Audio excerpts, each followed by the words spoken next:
Tumwombe Mungu. Mungu wetu, tunakushukuru tena kwa sababu umetukusanya siku nzuri ya leo kwa lengo lile lile la kutufundisha ili tupate faida. Wewe hakika ni Baba unayetupenda, kuna mfano wake. Unatufundisha hili, unatufundisha lile, unatufundisha hili. Hutaki tuangamie kwa kukosa maarifa. Unasema kwa sababu umeyakataa maarifa, mimi nami nimekukataa wewe. Baba, sisi tunayapenda maarifa. Hatutaki kuyakataa maarifa yako, maana maneno yako ni uzima wa nafsi zetu. Sema na utumwa wako tunasikia, na tuko tayari kubadilika, na tuko tayari kuyatendea kazi maneno yako. Asante kwa sababu umefanya hivyo na kuzidi, katika jina la Yesu. Amen.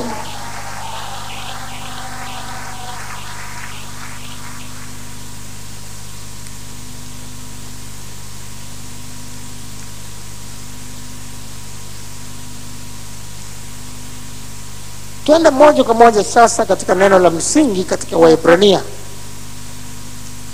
Waebrania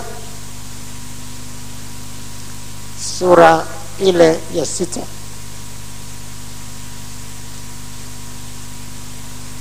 Waebrania sura ile ya 6 mstari ule.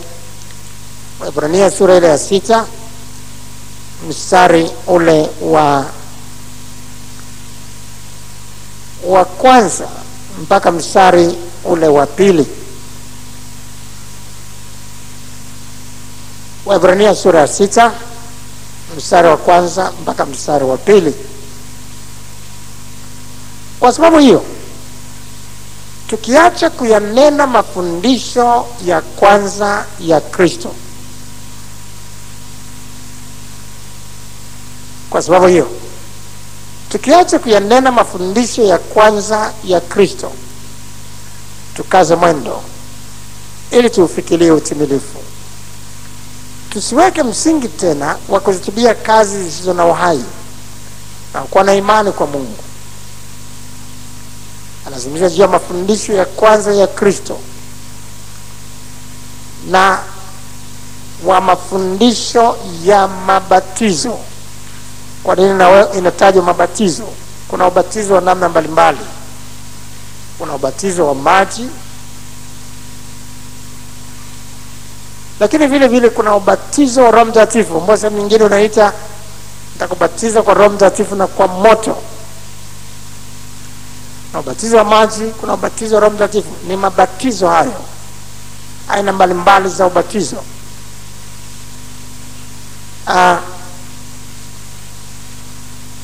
Sehemu nyingine unazungumzia ubatizo wa mateso.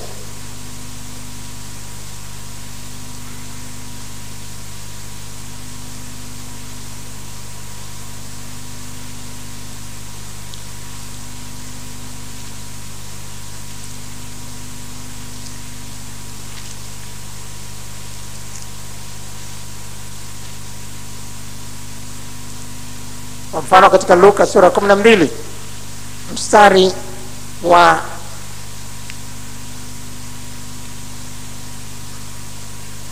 50 mpaka mstari ule wa 51. Lakini ubatizo unipasao kubatiziwa, nami nina dhiki kama nini hata utimizwe. Usio ubatizo wa maji wala sio ubatizo wa Roho Mtakatifu. Alikuwa anazungumza hapa juu ya mateso yanayokuja mbele yake.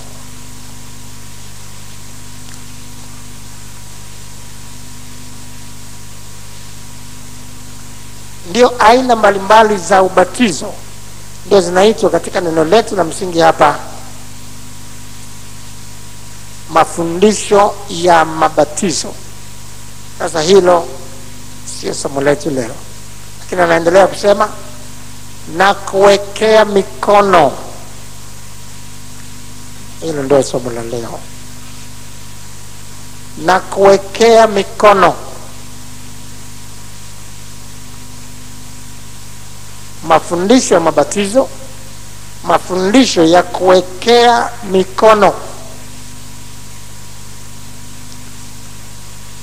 Mafundisho ya kuwekea mikono yanatajwa kwamba ni miongoni mwa mafundisho ya kwanza ambayo kila Mkristo anatakiwa kuyafahamu. Lakini ni huzuni kwamba wengine wana muda mrefu kabisa katika wokovu, lakini hawajui juu ya somo hili. Kwa hiyo kichwa cha somo letu la leo ni mafundisho ya kuwekea mikono. Mafundisho ya kuwekea mikono. The doctrine of laying on of hands. The doctrine of laying on of hands. Mafundisho ya kuwekea mikono.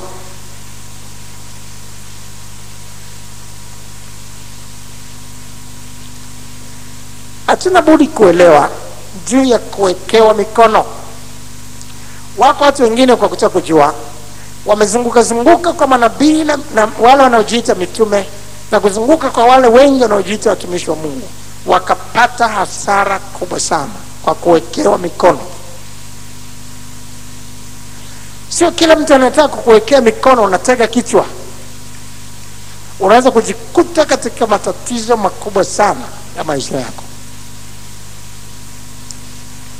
Ndio maana nyakati za kanisa la kwanza waliweka mkazo kuhakikisha kila mtu anajifunza juu ya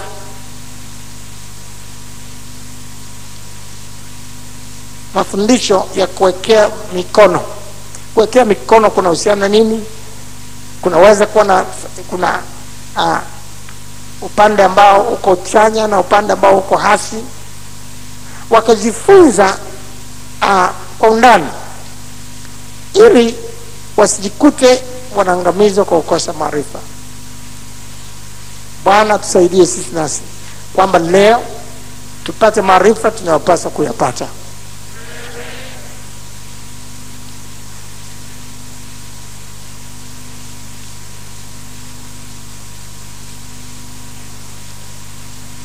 Tangu kitabu cha Mwanzo tunaona watu wakiwekewa mikono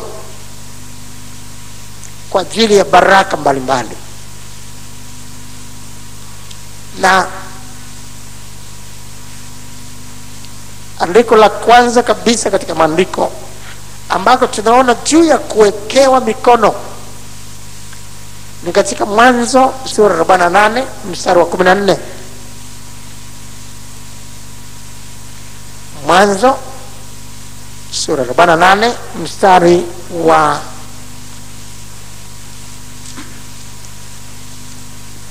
14.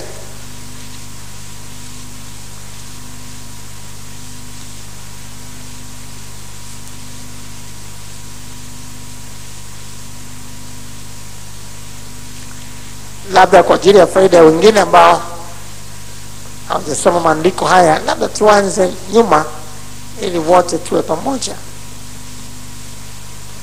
Tuanze mstari wa 8.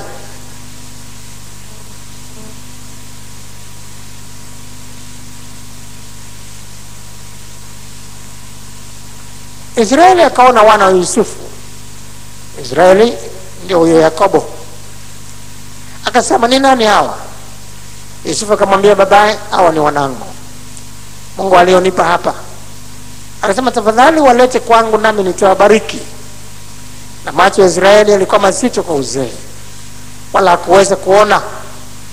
Akawaleta kwake, naye akawabusu na kuwakumbatia.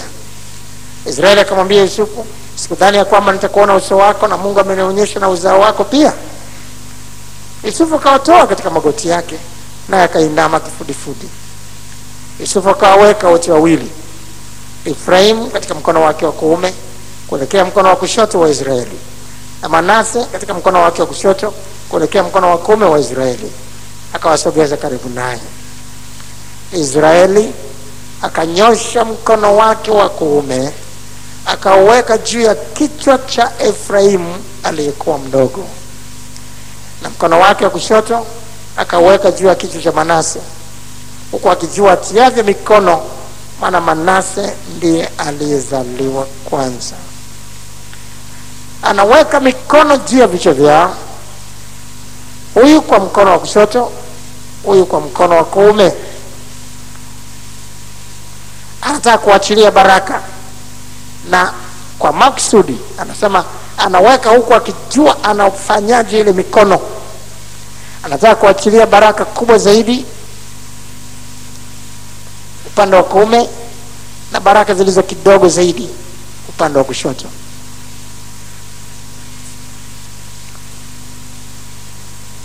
Tunaona hapa watu wanawekewa mikono, halafu baraka zinaachiliwa kwao.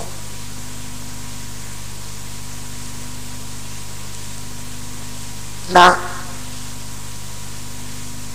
kuwekea mikono ni swala ambalo ni la kiroho sana, ambalo linaweza kuhamisha kabisa vitu vya rohoni kutoka kwa mwenye navyo kwenda kwa mwingine.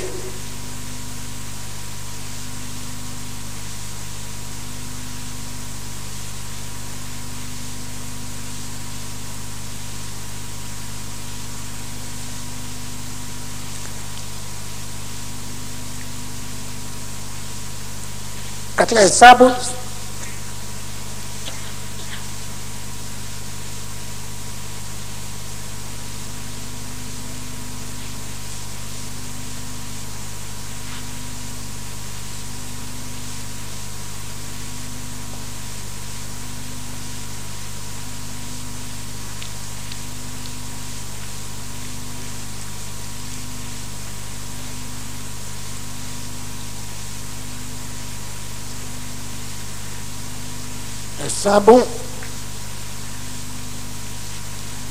Hesabu sura 27.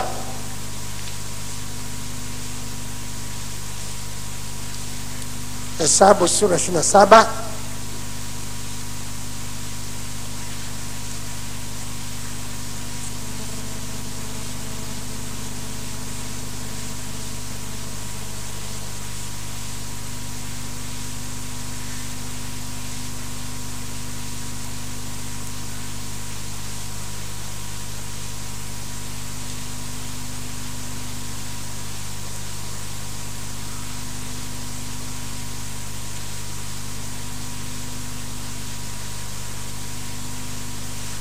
Hesabu sura 27 mstari wa 18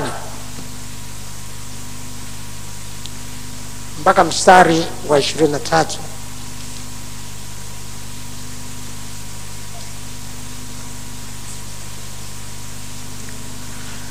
Bwana akamwambia Musa, mtwae Yoshua mwana wa Nuni, mtu mwenye roho ndani yake,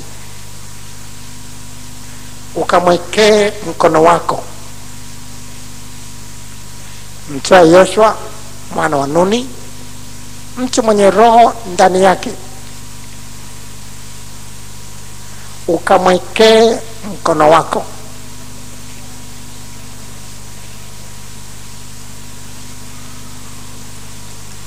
Mtwae Yoshua mwana wa Nuni, mtu mwenye roho ndani yake, ukamwekee mkono wako. Kisha ukamweke mbele ya Eleazari kuhani na mbele ya mkutano wote, ukampe mausia mbele ya macho yao. Mtwae Yoshua ukamwekee mikono yako. Anaambiwa Musa na Mungu. Sasa naeleza utakapomwekea mikono kitu gani kitatokea. Mstari wa 20, nawe utaweka juu yake sehemu ya heshima yako, ili mkutano wote wa wana wa Israeli wapate kutii.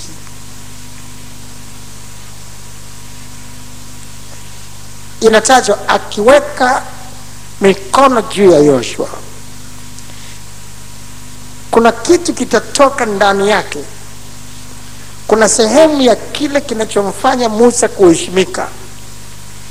Hakitakuwa chote, lakini sehemu ya hicho alichopewa na Mungu kitatoka kupitia katika mikono ile, kitaingia kwa Yoshua.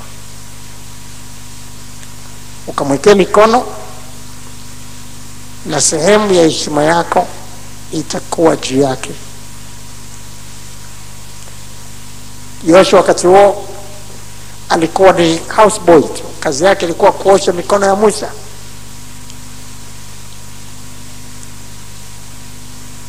Alikuwa kijana tu wa kiume wa kazi tu.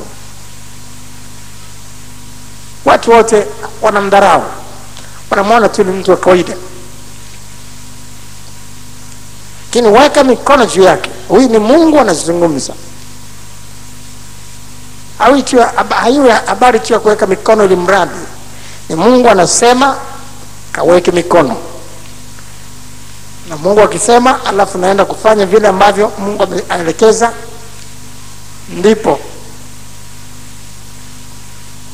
kuna kitu ambacho kitatokea, na kinatoka upande wa huyo anayeweka mikono kinaingia upande ule mwingine. Nyuma ya kuwekea mikono kuna mambo ya kiroho yanayofanyika.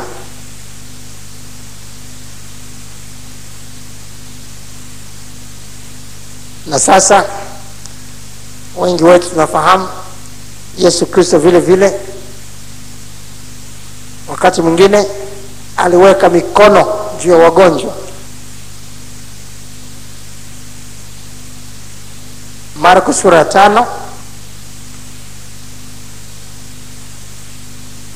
Marko sura 5 mstari ule wa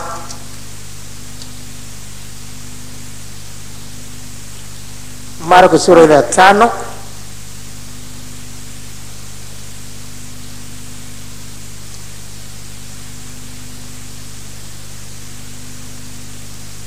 mstari ule wa 23.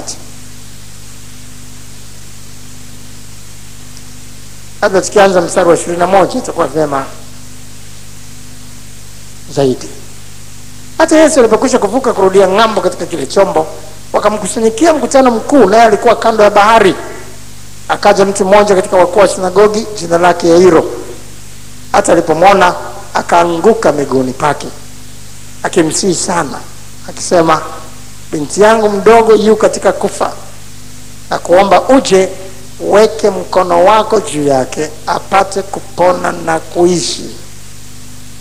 Walikuwa wamekwisha jua na kumfahamu Yesu kwamba akiweka mikono kuna nguvu, kuna uwezo wa kipekee ambao unatoka ndani yake, alafu na waingia wale wenye mateso, wale wenye mahitaji.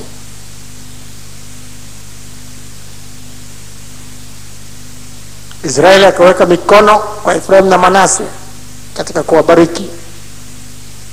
Musa akaweka mikono kwa Yoshua, sehemu ya heshima yake ikaenda juu ya Yoshua. Yesu naye alikuwa anaweka mikono, watu wanapokea uzima.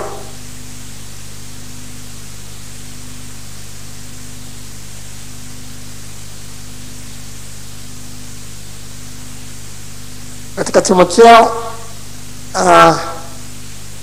labda kabla ya Timotheo tuende kwanza katika Matendo ya Mitume. Matendo ya Mitume sura ya 19 mstari wa 6. Matendo 19:6. Na Paulo alipokwisha kuweka mikono yake juu yao, Roho Mtakatifu akaja juu yao, wakaanza kunena kwa lugha na kutabiri. Anaweka mikono juu yao, kuna Roho anashuka juu yao. kuna vitu vya kiroho nyuma ya kuwekewa mikono. Sasa Matendo ya Mitume 6 tena, mstari wa 2 mpaka mstari wa 6. Matendo ya Mitume 6 mstari wa 2 mpaka mstari wa 6. Wale thenashara wakawaita jamii ya wanafunzi wakasema, haipendezi sisi kuliacha neno la Mungu na kuhudumu mezani. Basi ndugu, chagueni watu 7 miongoni mwenu walioshuhudiwa kuwa wema, wenye kujawa na roho na hekima, ili tuwaweke juu ya jambo hili, na sisi tutadumu katika kuomba na kulihudumia lile neno. Neno hili likapendeza machoni pa mkutano wote. Wakamchagua Stefano, mtu aliyejaa imani na Roho Mtakatifu, na Filipo na Prokoro na Nikanori na Timoni na Pamena na Nikolao mwongofu wa Antiokia, ambao wakawaweka mbele ya mitume. Na walipokwisha kuomba, wakaweka mikono yao juu yao. Mitume wanaweka mikono juu ya Stefano na wenzake.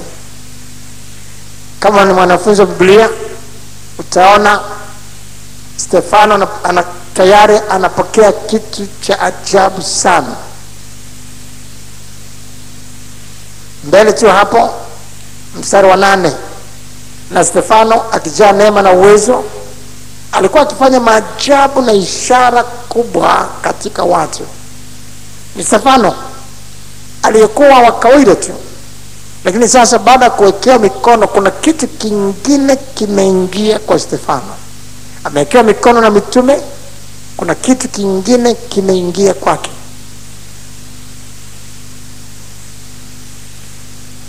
Sasa Matendo ya Mitume 13 mstari wa 1 mpaka mstari wa 3. Matendo 13:1 mpaka 3. Na huko Antiokia katika kanisa lokuwako palikuwa na manabii na walimu, nao ni Barnaba na Simeon aitwaye Nigeri, na Lukio Mkirene, na Manaeni aliyekuwa ndugu wa kunyonya mfalme Herode, na Sauli. Basi hawa walipokuwa wakimfanyia Bwana ibada na kufunga, Roho Mtakatifu akasema, nitengeni Barnaba na Sauli kwa kazi ile niliyowaitia. Ndipo wakisha kufunga na kuomba, wakaweka mikono yao juu yao, wakawaacha waende zao. Barnaba na Sauli wakawekewa mikono, na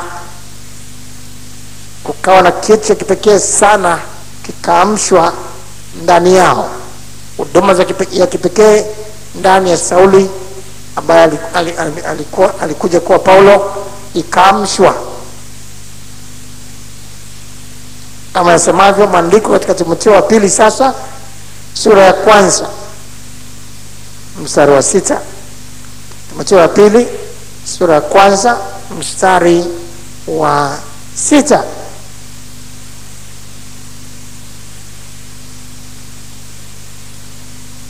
Timotheo wa pili sura ya 1 mstari wa 6 tunasoma, kwa sababu hiyo na kukumbusha, uichochee karama ya Mungu iliyo ndani yako kwa kuwekewa mikono yangu.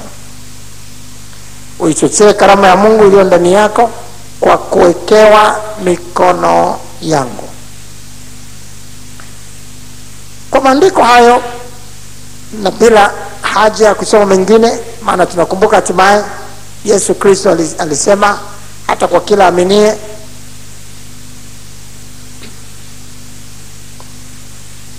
ishara hizi zitafuatana hao aminio, kwa jina langu watatoa pepo, wataweka mikono yao juu ya wagonjwa, nao watafanya nini? Watafanya nini? Watapata afya. Ndio ishara hizi zitafuatana hao waaminio. Kila aminie naye anatajwa kwamba anaweza kuweka mikono juu ya mgonjwa na akapata afya. Kwa kuna baraka za namna mbalimbali ambazo zinashuka kwa mtu kupitia katika mikono, kupitia katika huduma ya kuwekewa mikono.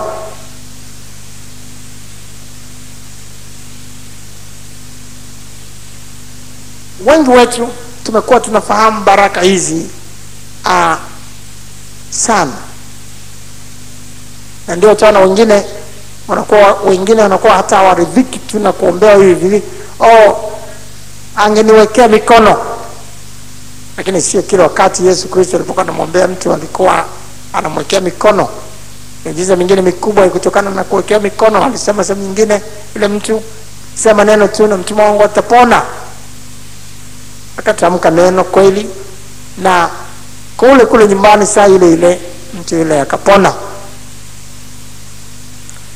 Alisema tu maneno, Lazaro njoo huku nje. Na alikuwa kaburini siku 4, akafufuka. Hakuingia kaburini kumwekea mikono Lazaro, la hasha.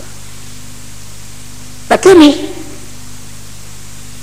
itoshe tu kusema upande wa baraka zinazotokea baada ya kuwekewa mikono, wengi wetu tunaofahamu.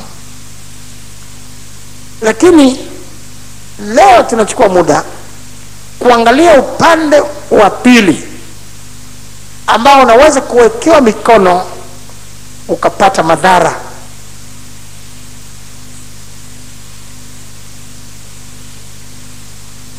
Kuna kitu kinaitwa Kiingereza transference of spirits. Transference of spirits. Katika kuweka mikono, katika huduma ya kuweka mikono, inahamishwa roho kutoka upande mmoja wanayeweka mikono kwenda kwa yule anayewekewa mikono. Sehemu ya heshima ya Musa inahamishwa kwa kuwekewa mikono, inamwingia Yoshua.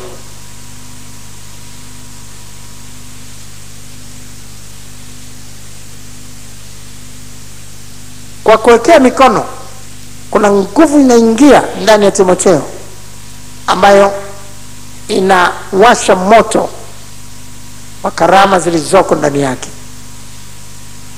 na kadhalika. Kwa kuwekea mikono, nguvu ya Roho Mtakatifu wanaipokea.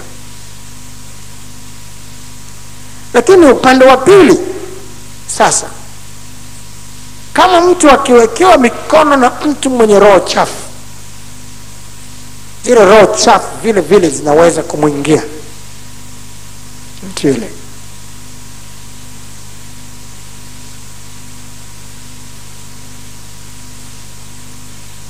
Nyakati za Biblia, wakati wa Agano la Kale, watu walipokuwa wanataka kutakaswa kutoka katika dhambi zao, walitoa sadaka iliyokuwa inaitwa sadaka ya dhambi. Mtu alikwenda kununua mnyama sawa sawa na maelekezo, na utaratibu uliokuweko ulikuwa kwamba mtu mwenye dhambi sasa, mtu mchafu, mtu mwovu, mwasherati, mzinzi, mchafu wa kila namna, yeye sasa ndio anakwenda kuweka mikono kwa mnyama yule kwa maagizo anayopewa. Mtu mwenye dhambi akienda kuweka mikono kwenye mnyama yule, dhambi zake mtu yule zinahama, zinatoka kwake, zinamwingia yule mnyama. Yule mnyama anazibeba zile dhambi, halafu yeye anakuwa ametakasika. Mnyama hatimaye atakuwa mwisho wake ni kuchinjwa, damu yake itamwagwa, lakini mwisho wake ni mtu huyu mwenye dhambi kutakasika. Hapa tunaona juu ya mwenye dhambi kuweka mikono. Muda wote ambao tumekuwa tunaangalia, tumekuwa tunaona watu wa Mungu wanaweka mikono, lakini hapa tunaona mwenye dhambi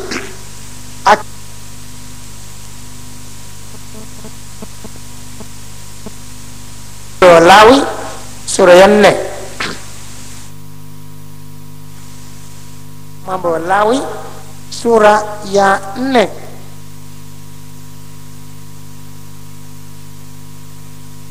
Tusome sasa mstari wa 22 mpaka mstari wa 24. Mambo ya Lawi 4:22 mpaka 24. Mtawala atakapofanya dhambi na kutenda pasipo kukusudia neno lolote katika hayo ambayo Bwana Mungu wake aliyazuilia yasifanywe, naye amepata hatia, akijulishwa hiyo dhambi yake aliyoifanya, huyu ni mwenye dhambi, akijulishwa hiyo dhambi yake aliyoifanya, ataleta mbuzi awe matoleo yake, mume mkamilifu, maana yake mbuzi dume. Sasa mwenye dhambi huyo, angalia mstari wa 24, kisha ataweka mkono wake kichwani mwake huyo mbuzi. Anayeweka mikono sasa juu ya mbuzi ni nani? Ni nani? Mwenye dhambi. Hapa ni mwenye dhambi ndio anaweka mikono yake juu ya mbuzi na kumchinja. Hapo achinjapo sadaka kuteketeza mbele za Bwana ni sadaka ya dhambi.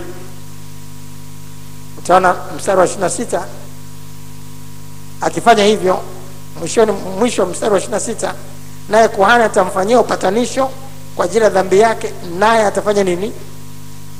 Atasamehewa. Manake upatanisho, dhambi zake kuondolewa, zinahamishwa kwa kuweka mikono. Hiyo ndio tunaita transference of spirit. Hizi ni roho chafu sasa, tofauti na zile na ile roho ya baraka. Hapa sasa kuna roho mbaya, kuna roho chafu. Lakini huyu mwenye roho chafu anamwekea mtu mikono, halafu hizo roho zinahama kutoka kwake, zinahamia kwa yule aliyewekewa mikono. Na utaona ilitumika hiyo tena na tena kuhamisha dhambi kutoka kwa huyu kwenda kwa yule.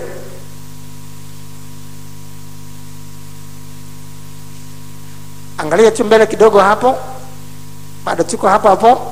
Mambo ya Lawi sasa 4 mstari wa 27 mpaka mstari ule wa 29. Alafu tutasoma mstari wa 31. Mambo ya Lawi 4:27 mpaka 29, alafu 31. Na mtu yote katika watu wa nchi akifanya dhambi pasipo kukusudia, kwa kufanya neno lolote katika hayo ambayo Bwana alizuilia asifanywe, naye akapata hatia, akijulishwa hiyo dhambi yake aliyoifanya, ndipo atakapoleta mbuzi mke mkamilifu awe matoleo yake kwa ajili ya dhambi yake aliyoifanya. Taratibu ni ule ule. Naye ataweka mkono wake kichwani mwake hiyo sadaka ya dhambi. Unaona, anaweka mkono wake juu ya kichwa cha huyo anayeitwa sadaka ya dhambi na kumchinja sadaka ya dhambi mahali hapo pa sadaka ya kuteketezwa. Akifanya hivyo, maana yake ndio maana anaitwa sadaka ya dhambi, dhambi za kwake zinaingia kwa yule mnyama, kwa namna ambavyo Kristo Yesu kama mwana kondoo wa kuchinjwa alivyochukua dhambi ya ulimwengu pale msalabani. Hapa sasa mnyama anaichukua dhambi ya mwenye dhambi, dhambi zile zinaingia kwake na anaishia kuchinjwa. Na utaona mstari wa 31 mwishoni, na kuhani atafanya upatanisho kwa ajili yake, naye atasamehewa. Ni hivyo hivyo mstari wa 32 ukisoma mpaka mstari wa 35 ni hayo. Mstari wa 32 mpaka 35, mambo ya Walawi 4. Naye akileta mwana kondoo kwa sadaka ya dhambi, ataleta wa kike mkamilifu, naye ataweka mkono wake kichwani mwake sadaka ya dhambi, kisha atamchinja awe sadaka ya dhambi mahali hapo achinjapo sadaka ya kuteketezwa. ni kuweka mikono. Mwenye dhambi anaweka mikono juu ya mnyama, na mwishoni hapo mstari ule wa 35, na kuhani atamfanyia upatanisho kwa ajili ya hiyo dhambi yake aliyoifanya, naye atasamehewa. Habari ya namna hiyo utaiona, muda usingetosha, ni maandiko mengi sana yanazungumzia juu ya mwenye dhambi anaweka mikono yake juu ya mnyama, mnyama yule ana ile dhambi ya mwenye dhambi inahamia kwa mtu yule.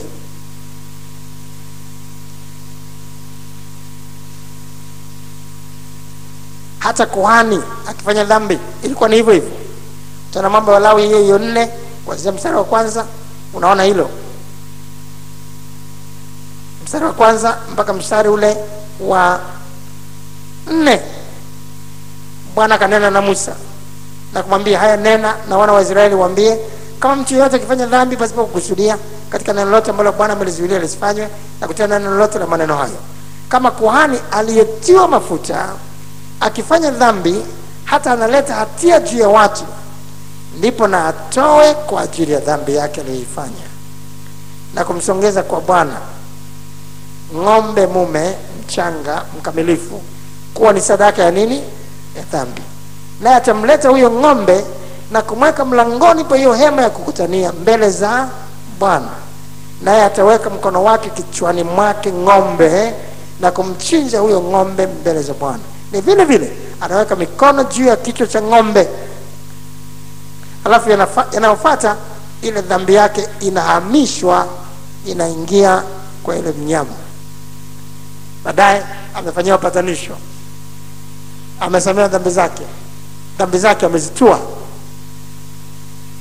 Unaweza kuona sasa, hatuna budi kufahamu kwamba Shetani ana vitu vingi sana ambavyo anavifanya kwa kuzingatia yale yaliyokuwepo katika Agano la Kale, ambayo leo yamebadilishwa katika matengenezo mapya. Utaona kwenye Agano la Kale, utaona nataja sehemu mbalimbali juu ya ubani, juu ya uvumba na vitu vya namna hiyo ambavyo vilikuwa vinatumika katika ibada mbalimbali nyakati hizo za Agano la Kale.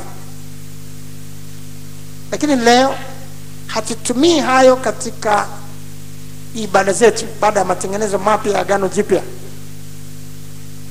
Lakini kilichosalia hayo ndio yanatumika upande wa pili wa Shetani katika kazi zake. Utakuwa unakwenda kwa watu wanaofanya kazi na majini, na utasikia inatakiwa uvumba, inatakiwa udi, inatakiwa vile vile, na utaona wanayakoka moto, alafu wanahangaika nayo, lakini hakuna Mungu wapo, ni kazi za nani? Ya Shetani. Na kuna vitu vingi vya namna hiyo katika Agano la Kale. Wakati jingine ilikuwa wanaangalia mwandamo wa mwezi. Leo hatuangalii mwandamo wa mwezi katika matengenezo mapya ya Agano Jipya, lakini hilo nalo la mwandamo wa mwezi linakuwa limehamia katika kazi za nani? Ya Shetani. Huyu mtu mwezi tu kiandama ndio anaanza kuanguka. Hajasikia hivyo? Hajaona hayo? Ni kazi za nani? Shetani. Na hivyo tungeweza kwenda katika mambo mengi. Sasa adui yeye anaiendeleza hiyo kazi leo kwa mikono, na hai baraka inapita. Lakini kama dhambi iliyokuwa inapita inaingia kwa mnyama, kazi za Shetani nazo zinapitishwa kwa mikono.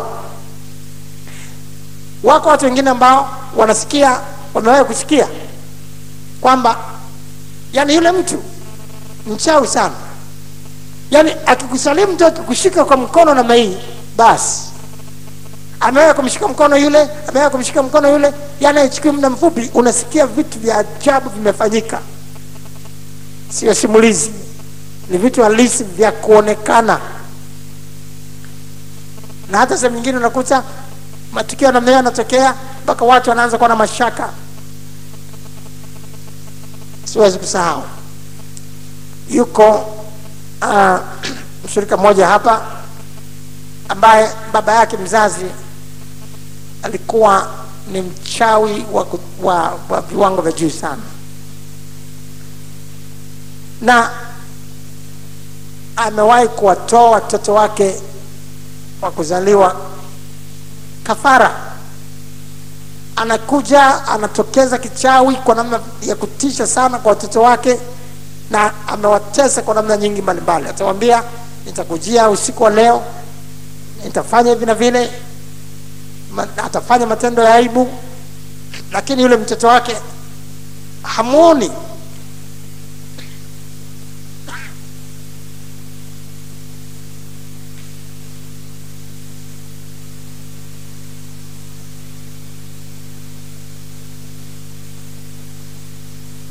Na atakuja kutamba baadaye kwamba umeona kilichotokea. Na yule mtoto aliumia sana, na kwa sababu familia yote inateseka, na ndicho kilichomfanya kuja hapa kanisani.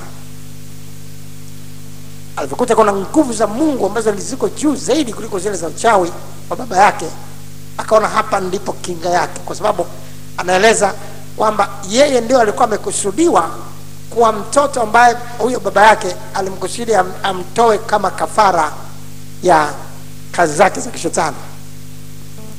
Na alivyokuwepo hapa, akawa sasa amejifunza neno, amekaa kwenye neno, na amekaa katika usafi na utakatifu. Alileta makorokoro mengi ambayo yalikuwa ni kinga yake, yakachomwa.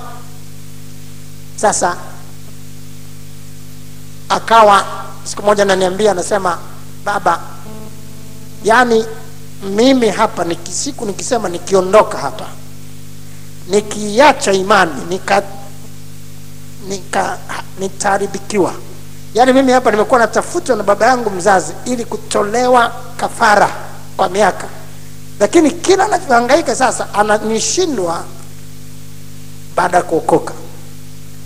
Baada ya kuwa sasa nimejua hata damu ya Yesu inavyonizingira na ambayo ndio kinga yangu, sio mairizi, sio nini. Nimejua maombi, nimejua vitu vingi, na hapa ndipo kupona kwangu. Sasa siku moja yule mchawi baba yake ni mchawi wa kupindukia,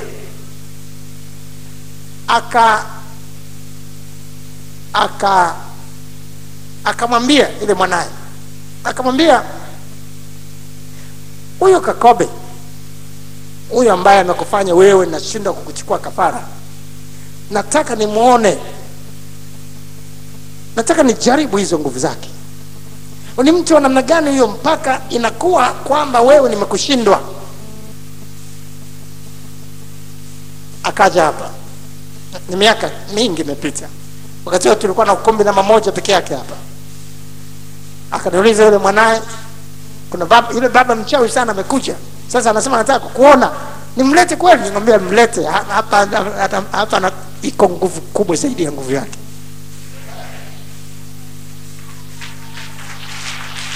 Kamwambia mlete akutane na mamlaka gongano, mamlaka kubwa kuliko mamlaka yake. Power encounter, nguvu kubwa kupambana na nguvu ndogo. Akaja yule baba yake hapa, nikamwambia piga magoti. Akapiga magoti. Alipopiga magoti, nimeweka mikono hivi, akakimbilia kunishika mkono wake. Ule mkono wake alivyonishika, zilikuwa zinatoka nguvu ndani ya mikono yake zaidi ya umeme. Yani ni umeme huwezi kuelezea. Ni umeme sasa unajaribu kupenya ndani yangu. Ile tu ameshika mkono, akang'ang'ana na mkono wangu, unatoka umeme ndani yake, unapita kwangu. Nikamwambia hapa umekutana na nguvu kubwa, hakuna umeme wa kupita hapa.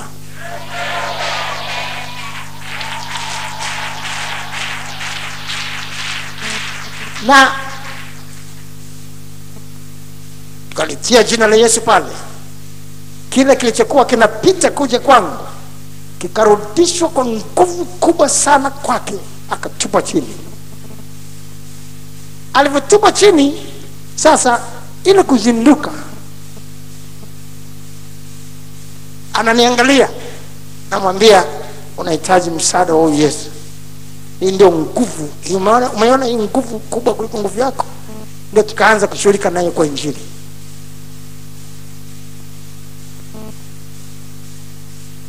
Mikono yake, ndani yake kuna nguvu, hizo zinakuja kwako wewe uliyeshikana naye.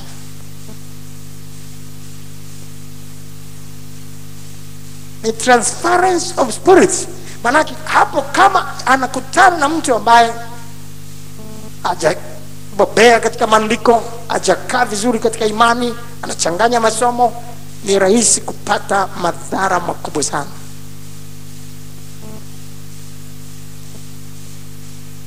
Hizo roho zinahamishwa. Na ndio maana ukisikia mtu fulani anawekea mikono watu, usikimbie tu kila mahali na ukawa tu wewe mwepesi wa kutega kichwa. Kuna fulani amekuja, unatega kichwa. Yuko nani fulani, unatega kichwa. Lazima ujiulize, napokuwa natega kichwa na mikono hii inawekewa, ni roho, je, hii roho itakayohamishwa kutoka kule kuja hapa, itakuwa ni roho njema, itakuwa ni roho ya baraka, au itakuwa ni roho ya upande wa pili?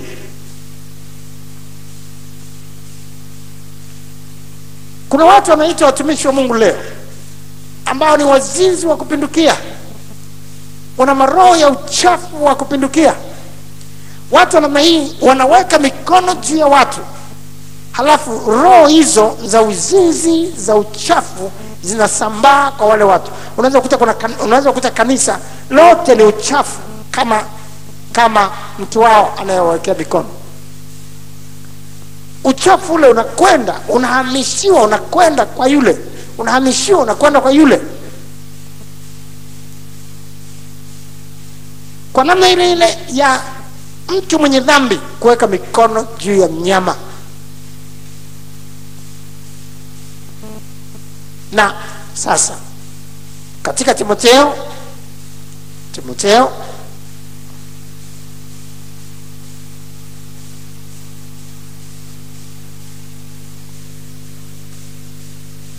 wa kwanza sura ile ya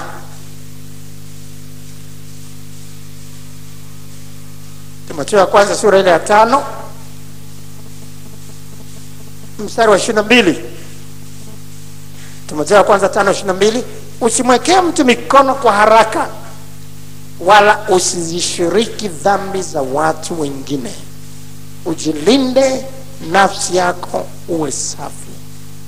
Katika kuwekea mikono, katika mikono unaweza kujikuta unazishiriki dhambi za watu wengine. Roho zile za dhambi zinaingia kwako. Roho zile za dhambi unazishiriki, zinaingia kwako. Ndio maana hata watumishi lazima tuangalie maisha yao. Lazima utafakari na kuona, je, katika hili kuna, Biblia inasema mtatambua kwa nini? Kwa matunda yao, kwa maisha yao, kwa jinsi zao za kuishi. Lakini mtu huyu anachanganya masomo, nakuta huku anafanya vituko vya wazi namna hiyo, lakini inafika mahali, sasa ni wakati wa kuwekea mikono, unatega kichwa. Utaona ile maroho yanakuvaa. Na ndio unaona kama wale watu wa kuangusha. Ukiona mtu anapuliza mtu, anaangusha mtu, huyu anaanguka kama mende.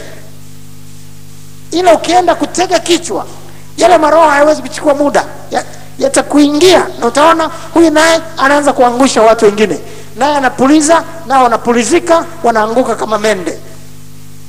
Ni transference of spirits. Zile roho zinahama, zile roho zinahamishwa. Na ndio maana wakafundishwa nyakati za kanisa la kwanza mafundisho ya kuwekea mikono, ili wao wanajua ni mahali gani ambapo kweli unaweza kweli kwenda kutega kichwa chako. Ni mahali gani unaweza kwenda unatega kichwa chako. Hata kama unaombea mapepo, hata kama unamwombea mtu mwenye mapepo, utaona kuna watu wengine mwenye mapepo, wewe unaweka mikono hivi kwenye kichwa, unaona anahangaika mikono yake na yeye akuwekee kichwani kwako. Umewahi kuona? Wangapi wamewahi kuona hivyo? Hilo ni hatari sana kuliko unavyoweza kufikiria. Kama mtu mapepo yake ni mazito sana, alafu akija kukuwekea mikono, utaona unaweza wewe kama umetoka unasema umeombea, lakini ukarudi wewe mwenyewe una hali nzito. Ukasema imekwaje, mimi nilikuwa nafanya maombezi huko lakini nimerudi, yani hali inatisha. Inatisha. Ndio maana yake lazima tuweze kujua kuna kitu hicho. Kama tunakwenda kufanya huduma za namna hiyo, tunajipanga vizuri katika maombi na tunahakikisha tunajilinda, tunakuwa safi kama maandiko yanavyosema katika Timotheo. Tunajilinda, tunakuwa safi. Na katika usafi wetu maana yake hakuna namna yote kumpa ibilisi nafasi. Amen. Na tunakuwa hatuchukuliwi tuna upepo wa kila elimu. Tunasikia kuna nabii kule, tunaenda tunatega kichwa. Kunasikia kuna mwingine ameingia kutoka mjini, tunaenda tunatega kichwa. Huyu ametokea wapi? Yana nasikia tu ameingia mjini, ni mpya.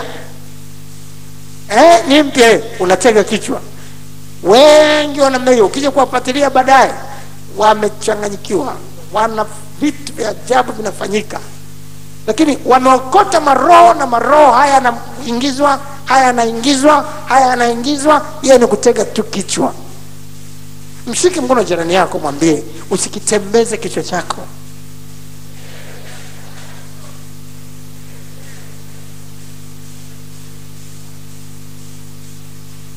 Mwambie utaambulia maroho yaliyokuwa naenda kwa wanyama.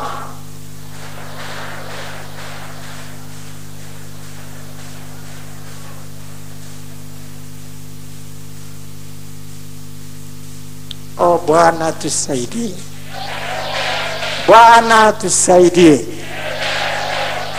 Kaa kwenye neno. Jilinde uwe safi. Jilinde uwe safi.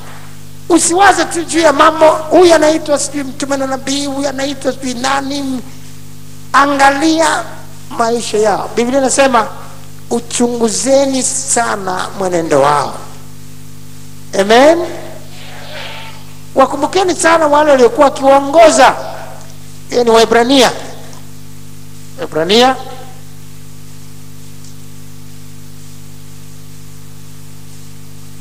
Waebrania sura ile ya 13 mstari wa 7. Wakumbukeni wale waliokuwa wakiwaongoza, waliowaambia neno la Mungu, tena kwa kuchunguza sana mwisho wa mwenendo wao, igeni imani yao.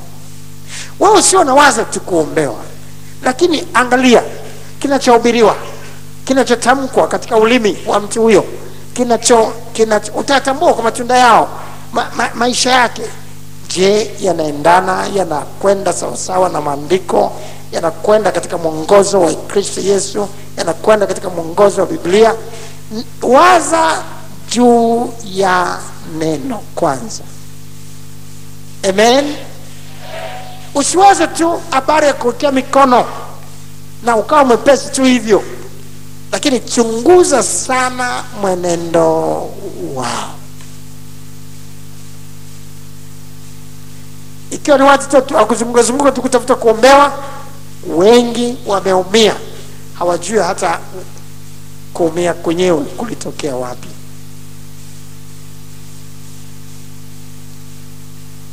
Bwana atusaidie. Roho Mtakatifu atupe kukumbuka na kuwafundisha watu wengine. Na ndio maana usio mwepesi. Unasikia wako watu mahali fulani, wanazungumza, huku ni mafunuo haya, ni mafunuo yale, ni mafunuo haya, ni mafunuo yale, wewe ndio unakaribisha. Haya, wanafika mahali wanasema sasa tuombe pamoja. Na wamepiga magoti sasa, wanaweka mikono juu yako, mashahidi wa Jehova. wanaweka mikono juu yako. Hao wengine sio wanasema wamepata ufunuo huu, wamepata ufunuo huu. Ndugu yangu, utabeba visivyobebeka. Utakuta mtu ameshabadilika ghafla, sio yule, ni mwingine. Utaenda kuyachota maroho hata ujui ametokea wapi. Jilinde nafsi yako. Jilinde nafsi yako. Jilinde nafsi yako. Sio kila mtu anayekuwekea mikono ni Musa. Sio kila mtu anayekuwekea mikono ni Israeli. Sio kila mtu anayekuwekea mikono ni Paulo. Sio kila mtu anayekuwekea mikono ni Anania. Wako na wana wa Skewa nao wanaweka mikono. Umepata kitu hapo? Wangapi wamepata kitu hapo? Haya ndio mafundisho ya kuwekea mikono ambayo leo tumeangalia kwa ufupi, lakini kwa namna ambayo inaweza kukupa kukumbuka kwa muda mrefu. Ujue tu kuna pande mbili za sarafu za kuwekea mikono. Upande mmoja utapokea baraka kwa kuwekea mikono kama zinatoka kwa watu ambao kweli ni wakilishi wa Mungu. Lakini utapokea upande wa pili roho nyingine. Utapokea dhambi, utashiriki dhambi za wengine, na wewe kujikuta unakuwa kama wao kwa sababu ukulijua hilo mapema. Mwenye masikio na asikie. Pale ulipo simama juu.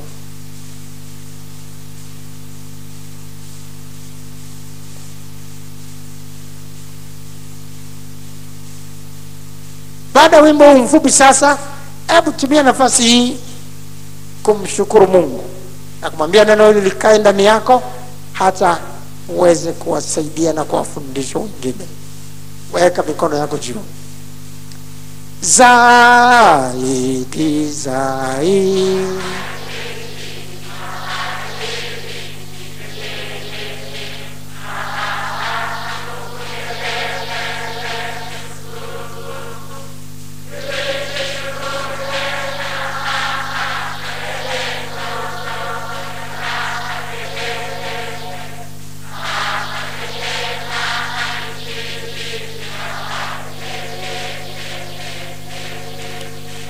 la la la la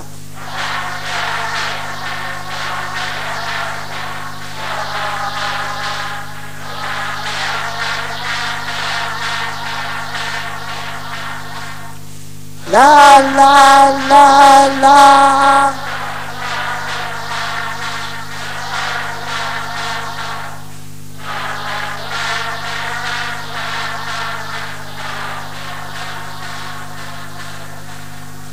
Paza sauti yako ya shukrani kwa dakika moja.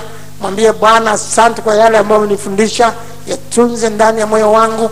Nipe macho ya kuona matunda ya kuchunguza sana mwisho wa mwenendo wa watu hawa, ili nipate kujua kweli hapa ni pa kuwekea mikono au la.